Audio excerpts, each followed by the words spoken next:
77,000 people, and among those, 2,000 are homeless. And this winter, many will not have a place to stay warm.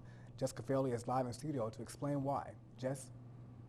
Franklin, winter is just around the corner, but the number of beds available to the city's homeless population, it just may shock you.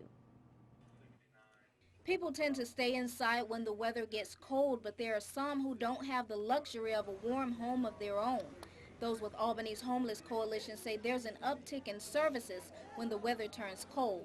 I think most of us can endure our summers here in Albany, but when it gets cold, particularly bitterly cold, we've noticed people seeking shelter more often. Some homeless people who do find a warm bed end up at the Salvation Army.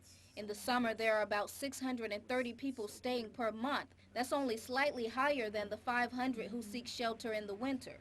Our numbers are pretty high.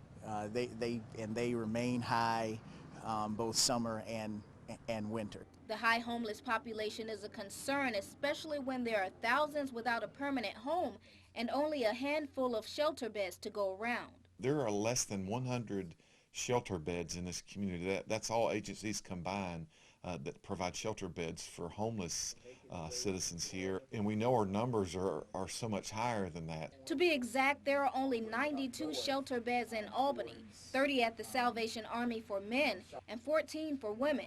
Year-round, the shelter runs at 80% capacity. When you see numbers like that, there's going to be a natural drain on the resources. And I have to admit there have been some times when things were tight for us. The people who stay also eat, they shower, they use other resources to maintain until they get back on their feet. Officials say thankfully during the holiday season there's an abundance of charity to go around. David Blackwell with the Albany's Homeless Coalition says he addressed city officials about the lack of shelter space. He's hoping in the future they will address the issue. Frank